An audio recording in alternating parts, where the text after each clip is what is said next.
ajedrez se juega en un tablero como este de 64 casillas.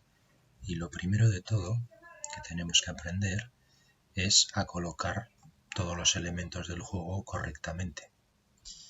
En primer lugar, el tablero se coloca siempre con una casilla blanca a la derecha. Es decir, cuando tú estás sentado frente a tu tablero, desde tu posición a la derecha, la mano derecha, la última casilla tiene que ser blanca, que es lo que vemos aquí. Si fueras el jugador de blancas, sería esta casilla de aquí abajo, la que pone letra H y un número 1, y si fueras el jugador de negras, tú estás sentado y esta es tu casilla blanca que está colocada a la derecha. Bueno, tenemos dos grupos de piezas, dos contrincantes, contrincante de blancas y contrincante de negras. Y el tablero ya veis que está numerado, está repartido con un código de letras y de números. En cuanto a las columnas, las que van de arriba a abajo, tenemos la columna A, la B, la C, la D, E, F, G y H, es decir, 8 columnas que empezarían siempre desde la posición. Si miramos desde la posición del jugador de blancas, la columna A es la que tenemos colocada para el jugador de blancas a la izquierda.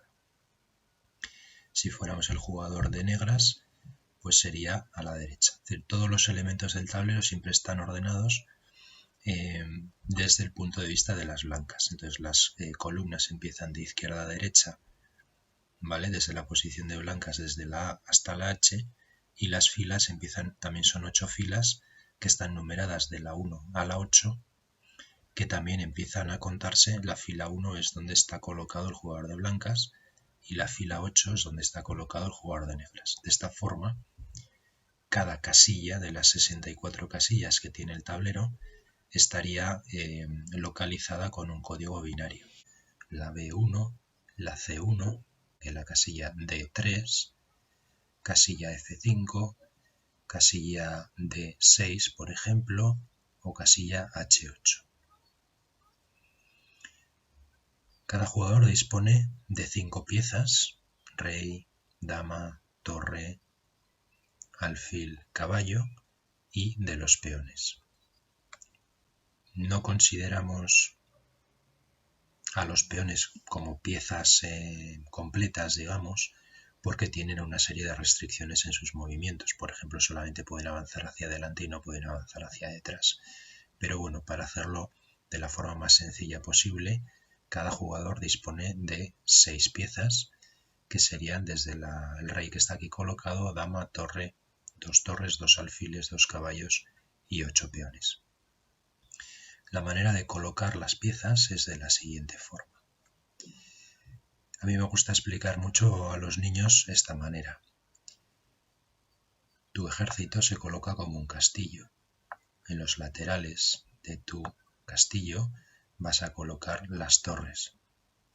Cerca de las torres se colocan las caballerías, donde están guardados los caballos. Y cerca de los caballos, los caballeros, que en este caso son los alfiles. Tu castillo dispone de una muralla. Esa muralla está formada por los peones, que construyen una barrera defensiva en primera línea. Son los soldados más valientes que tiene tu reino. Y en medio, protegidos dentro de ese castillo, se le coloca la dama y el rey.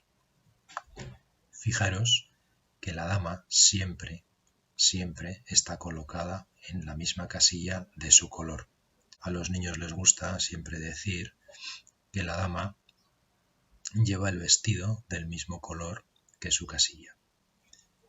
El castillo de las negras también tendría 2 torres colocadas en los 2 laterales. Tendría una muralla defensiva que está construida por los 8 valientes soldados o peones.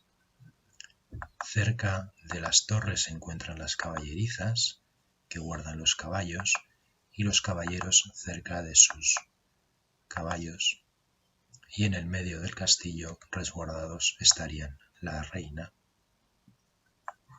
o dama, que lleva el vestido del mismo color que la casilla donde se coloca, y el rey, que sería el general de las tropas.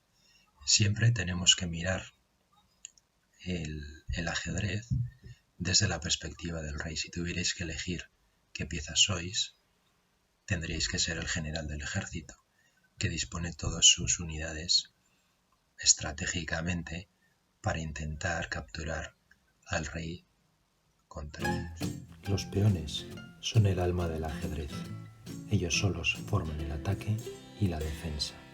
François-André Lanican Philidor.